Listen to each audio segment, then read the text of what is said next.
Ce programme est financé par les amis et partenaires du ministère de Joyce Meyer. Puis-je vous dire qu'il n'y a rien que vous fassiez qui n'intéresse pas Dieu, et il n'y a aucun endroit où vous allez où Dieu n'est pas déjà. Vous n'êtes jamais seul.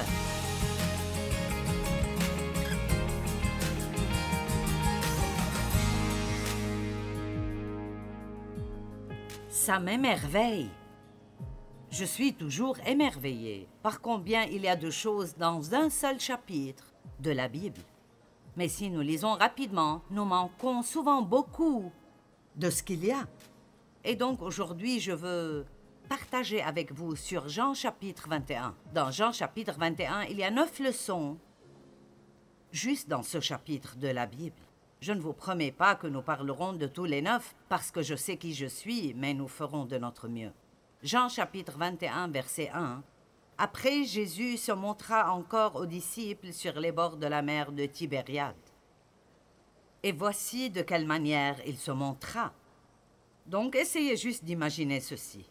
Simon-Pierre, Thomas, appelé Didyme, Nathanaël de Cana en Galilée, les fils de Zébédée et 2 autres disciples étaient ensemble. Donc, ils étaient là ensemble en groupe et pensaient à ce qu'ils devraient faire comme nous le faisons. Et Simon-Pierre dit aux autres, « Je m'en vais pêcher. » Point d'exclamation. Maintenant, ceci m'a toujours marqué parce que il y a un point d'exclamation là. Donc, il l'a sûrement dit en marquant ces mots ou...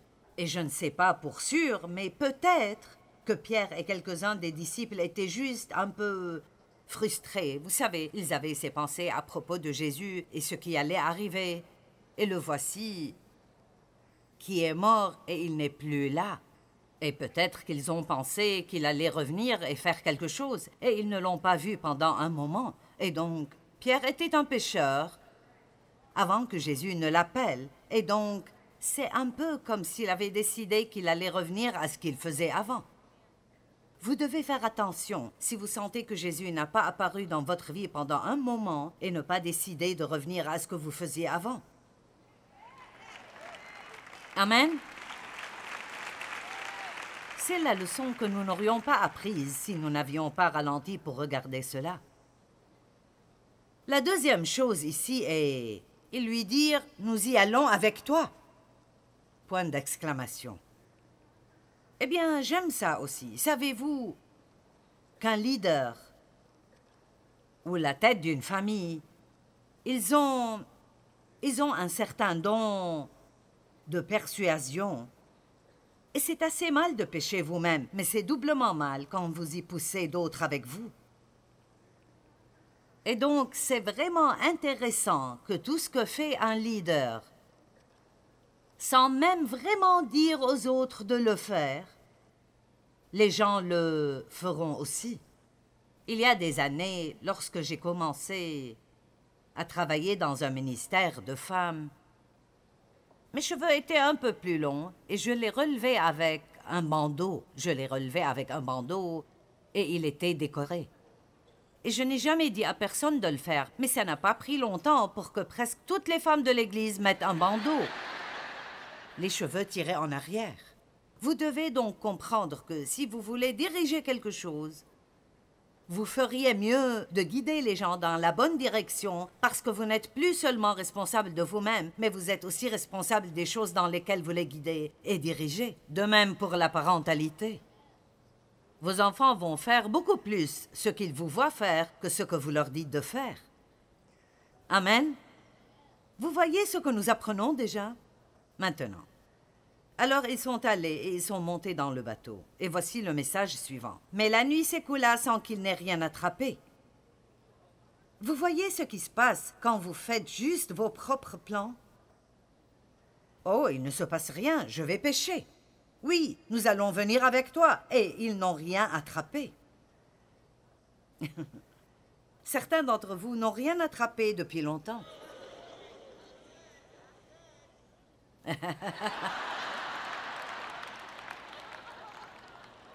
Et vous ne comprenez pas pourquoi Dieu ne bénit pas votre plan.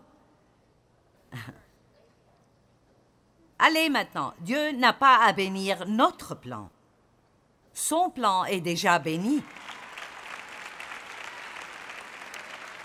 Allez, peut-être que quelqu'un ici pourrait faire un petit détour. Et les choses iront tellement mieux pour vous. Maintenant, je ne suggère pas que vous devez prier pendant 3 jours pour voir si vous pouvez aller pécher ou non. Nous faisons tous beaucoup de choses que nous aimerions faire, mais il y a un principe ici que nous ne voulons pas manquer, et c'est que la Bible dit dans les Proverbes, et j'aime ça, « Dans toutes tes voies, reconnais-le. » Donc, commencez votre journée en disant « Seigneur, c'est ce que j'ai planifié. Mais si ce que j'ai planifié n'est pas ce que tu veux, alors tu peux m'arrêter et me donner la grâce d'aller dans la direction que tu veux que je prenne. » Amen. Jacques 4, 13 dit « Écoutez-moi, vous qui dites « Aujourd'hui ou demain, nous irons dans telle ville, nous y passerons une année, nous y ferons des affaires. » Et nous gagnerons de l'argent. Vous qui ne savez pas ce qui arrivera demain. Car vous êtes une vapeur qui apparaît et qui ensuite disparaît. Ce n'est pas très encourageant. Une vapeur éphémère. Parfois, quand je partage cette écriture, j'apporte une canette de fixatif, je la vaporise une fois et je la regarde flotter et je dis juste « et voilà ». Je veux dire, devant l'éternité, c'est ainsi que sont nos années ici et notre importance par rapport à qui Dieu est. Donc, ce n'est pas que nous ne sommes pas importants pour Dieu. Il nous attribue une grande importance, mais il ne fait que souligner un point. Vous savez, vous n'êtes pas en charge. Vous n'êtes pas aussi important que vous le pensez, ni aussi intelligent que vous le pensez. Alors, au lieu de faire tous vos projets de l'avenir et de vous attendre à ce que je les bénisse, pourquoi ne pas ralentir et dire cela? Vous devriez plutôt dire, verset 15, « Si Dieu le veut, nous ferons ceci ou cela. » Mais maintenant, vous vous glorifiez dans vos pensées orgueilleuses. C'est chose mauvaise que de se glorifier. Alors, ils avaient leur propre plan. Leur plan ne marchait pas. Et pendant la nuit, ils n'ont rien attrapé. Le verset 4. Déjà, le jour commençait à se lever, et voici, Jésus se tenait debout sur le rivage, mais les disciples ignoraient que c'était lui. Wow! Comment Jésus pourrait-il être parmi nous sans que nous ne le reconnaissions? Mais ça arrive tout le temps. Ce dont nous avons besoin... Écoutez, je ne pense pas que les croyants devraient utiliser le mot « chance ». Eh bien, j'ai juste eu de la chance. Non, Dieu vous a donné la faveur, ou vous avez été béni. Mais la chance est pour le monde. Nous ne sommes pas chanceux. N'est-ce pas une bonne coïncidence? Non, je ne pense pas. Car Dieu s'occupe vraiment de chacun de nos pas. Et vous savez, ce n'était pas la seule fois que les disciples étaient avec Jésus sans savoir que c'était lui. On pourrait penser que ces hommes, qui étaient littéralement dans sa présence physique jour après jour, l'auraient reconnu. Donc l'une des choses que j'aime prier est « Mon Dieu, chaque fois que tu fais quelque chose dans ma vie, ne me laisse pas le manquer. » Je ne veux pas manquer les choses que Dieu fait dans ma vie parce que je pense que ce qui rend chaque jour de notre vie spécial, c'est de savoir que Dieu est concerné par chaque petit détail insignifiant de notre vie. Puis-je vous dire qu'il n'y a rien que vous fassiez qui n'intéresse pas Dieu, et il n'y a aucun endroit où vous allez où Dieu n'est pas déjà. Vous n'êtes jamais seul. En fait, je prépare un message en ce moment même. Je ne suis jamais seul. J'ai lu quelque chose qui m'a impressionné. Un certain prédicateur avait beaucoup accompli dans sa vie, un travail vraiment phénoménal. Quelqu'un lui a dit vers la fin de sa vie « Comment avez-vous accompli tout ce que vous avez accompli ?» Il a dit, vous devez vous rappeler que nous sommes deux. N'est-ce pas bon? Nous sommes deux. Nous ne sommes pas seuls. Nous avons un compagnon constant. Maintenant, le verset 5 est réellement mignon. Il les appela. Et les garçons, les enfants. Avez-vous pris du poisson? Avez-vous attrapé quelque chose à manger? En d'autres termes, il ne les appelle pas comme des fils représentant la maturité. Il les appelle des garçons, des enfants, ce qui montre qu'il est évident qu'ils sont encore assez immatures parce qu'ils ne font qu'essayer d'accomplir leur propre plan. Allez, est-ce que vous comprenez? Et donc, j'aime ce chapitre parce que c'est comme si Jésus disait « D'accord, est-ce que ça marche? » J'ai essayé pendant des années de changer mon mari et de le faire devenir ce que je voulais qu'il soit. Et enfin, un jour, honnêtement, Dave a toujours aimé le sport. Eh bien, je n'ai jamais grandi avec ça. Mon père n'aimait pas le sport et ce qu'il n'aimait pas, personne ne pouvait l'aimer. Et donc, je n'aimais aucun sport. Et comme je ne les aimais pas, je ne voulais pas que Dave les aime non plus. Maintenant, je sais que vous n'avez pas ce problème, mais moi, si. Je n'aimais pas ça et je ne voulais pas qu'il l'aime non plus. Et donc, il jouait au golf. Il regardait le football. Il regardait le baseball. Il regardait le basketball. Il s'est mis au tennis. Il s'est mis au bowling. Tout ce qui roule ou rebondit, Dave l'aime. Amen. Et donc, j'essaye toujours de le convaincre de ne pas aimer ça, de ne pas aimer ça. Et un jour, il regardait un match de football, écoutait un match de baseball et nettoyait l'étui de ses clubs de golf en même temps. Et mon cerveau fulgurant, après de nombreuses années de misère, a finalement pensé « ce que je fais ne fonctionne pas ». Alors, je pourrais juste vous demander aujourd'hui, est-ce que ce que vous faites marche?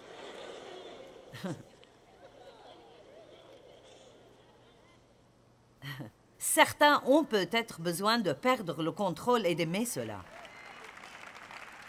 Allez, peu d'entre vous comprendront ça. Ça ferait un bon livre, être hors de contrôle et aimer cela.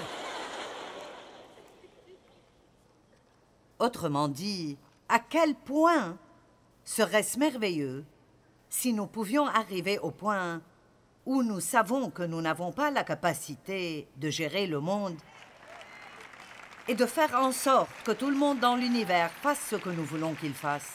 Mon Dieu! Ah, si nous pouvions passer une journée entière sans avoir d'opinion sur ce que font tous les autres. Les garçons, les enfants, votre plan fonctionne-t-il? Non. Point d'exclamation. Et il leur dit alors, jetez le filet du côté droit du bateau. Allez, quelqu'un ici a besoin aujourd'hui de jeter votre filet du côté droit du bateau parce que vous avez pêché du mauvais côté du bateau et vous n'avez rien attrapé? Le titre de ce message aujourd'hui est « Dieu, que veux-tu que je fasse ?» Parfois, nous disons « J'ai fait tout ce que je sais faire et rien ne fonctionne. Mon Dieu, que veux-tu que je fasse ?» Mais je suis en train de poser une question plus sincère. « Mon Dieu, que veux-tu que je fasse ?» Je peux le répéter si vous ne l'aimez pas tous. « Mon Dieu, que veux-tu que je fasse ?» Vous savez, parfois, quand je suis au milieu de quelque chose, si je m'arrête juste pour dire « Mon Dieu, je me sens vraiment frustrée, j'ai perdu la paix ici, que veux-tu que je fasse ?» Si souvent, je l'entends juste dire « Laisse tomber. Tu n'y peux rien de toute façon. Laisse-moi m'en occuper. » Vous savez, il y a tellement de choses dans nos vies que Dieu veut prendre en charge. Mais il ne le fera pas, à moins que vous ne le laissiez. Remettez vos soucis au Seigneur et il prendra soin de vous.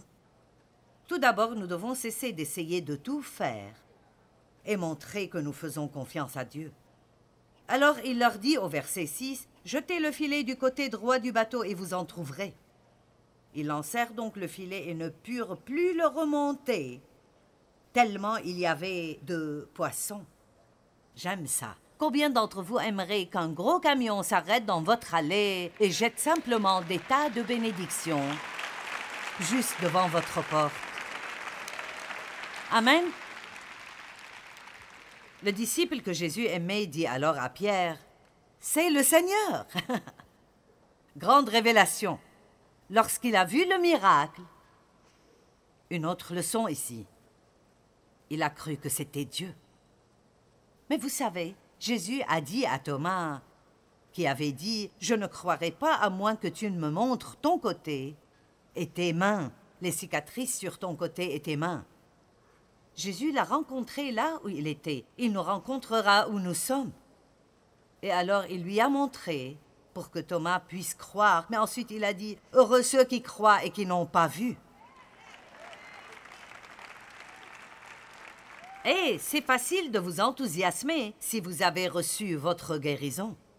C'est facile de vous enthousiasmer si vous avez eu votre miracle, si vous avez eu votre percée. Mais n'oubliez pas comment c'était alors que vous receviez encore le témoignage que vous donnez maintenant. La seule façon d'obtenir un témoignage est de passer par un test.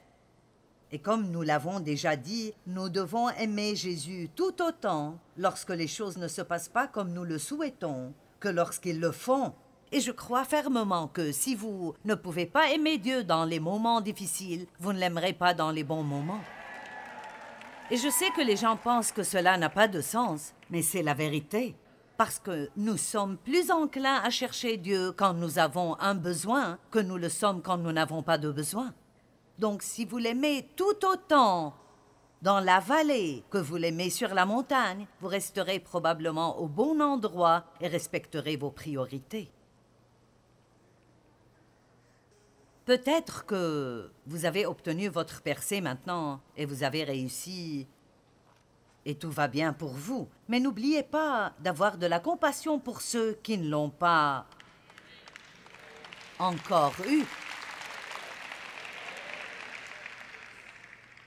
Et n'oubliez pas que si vous n'avez pas besoin d'un miracle maintenant, cela ne veut pas dire que vous n'avez pas besoin de Jésus autant à chaque moment de votre vie. Parce que vous savez quoi? Quand il a dit « Sans moi, vous ne pouvez rien faire », il l'entendait. Amen. Puis le disciple que Jésus aimait dit alors à Pierre, « Et vous savez, Jean a écrit le livre de Jean. Et il s'est constamment appelé « Je suis le disciple que Jésus a aimé ». Maintenant, je suis assez comme Pierre pour savoir que ça me gênerait. Je suis le disciple que Jésus a aimé. C'est comme, qui penses-tu être?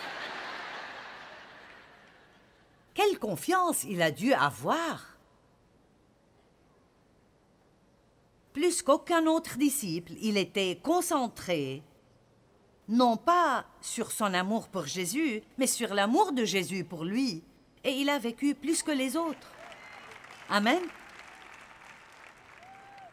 C'est un message différent. Le disciple que Jésus aimait dit alors à Pierre, « C'est le Seigneur. » En entendant que c'était le Seigneur, Simon-Pierre remit sa tunique qu'il avait enlevée pour pêcher et il se jeta alors à l'eau.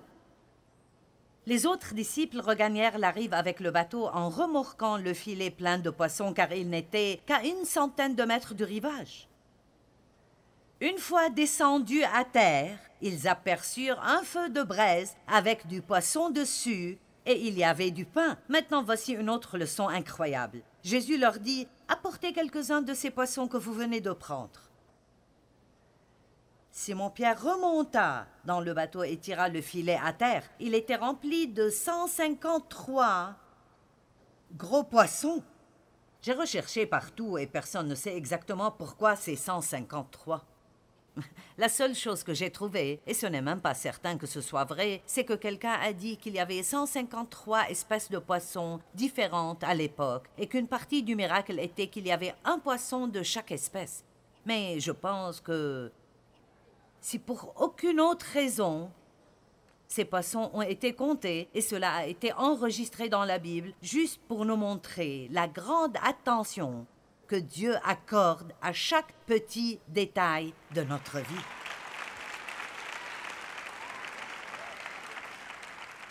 J'ai lu dans Lévitique et Nombre, laissez-moi reformuler. J'ai essayé de lire Lévitique et Nombre. Et je veux dire, le détail de l'arche, le détail du tabernacle, le détail de la façon dont le prêtre devait s'habiller, tout avait ces détails complexes.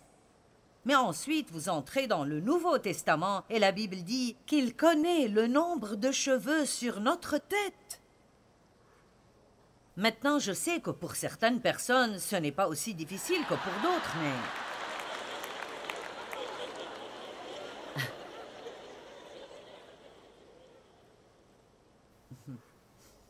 Amen.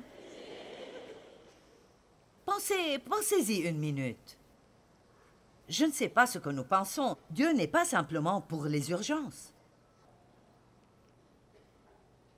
Le grand avantage d'être chrétien, c'est d'avoir un assistant, un compagnon, un ami. Il n'y a plus l'un de vous, il y a deux d'entre vous.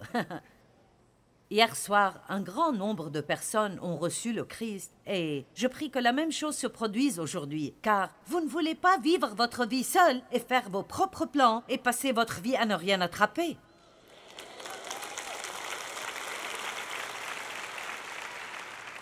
C'est tellement mieux aujourd'hui de simplement se rendre et d'admettre que vous ne gérez pas votre vie comme il faut.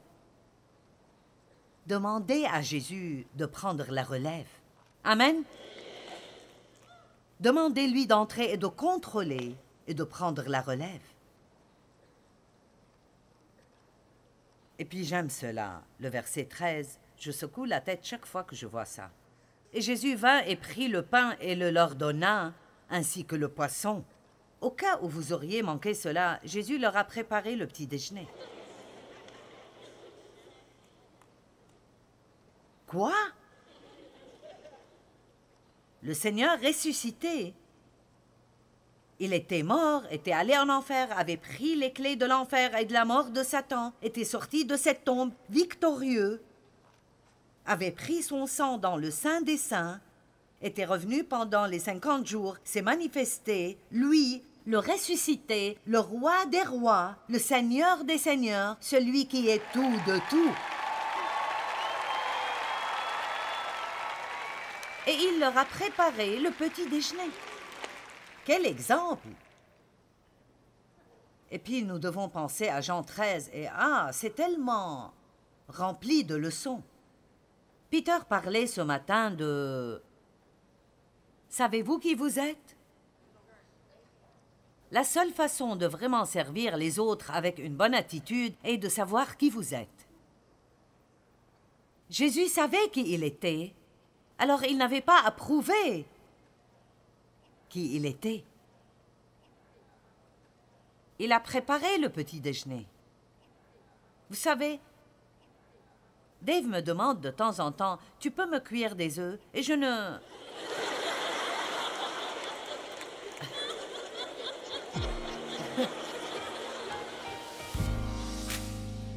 Je veux dire, je cuisinais beaucoup quand mes enfants étaient petits, mais j'ai abandonné cela il y a longtemps et maintenant ma famille est heureuse. Nous disons que lorsque quelqu'un me parle de petit déjeuner, je n'ai pas la bonne attitude de Jésus. Je suis si reconnaissante que nous ayons une aide dans notre vie, le Saint-Esprit, qui a promis de ne jamais nous quitter ni nous abandonner, de nous aider et de nous guider. Donc peu importe ce qui se passe à l'horizon de votre vie, vous pouvez savoir que vous ne serez jamais obligé de le faire seul. Et vous pouvez jouir pendant que vous le faites. Vous pouvez profiter de votre vie.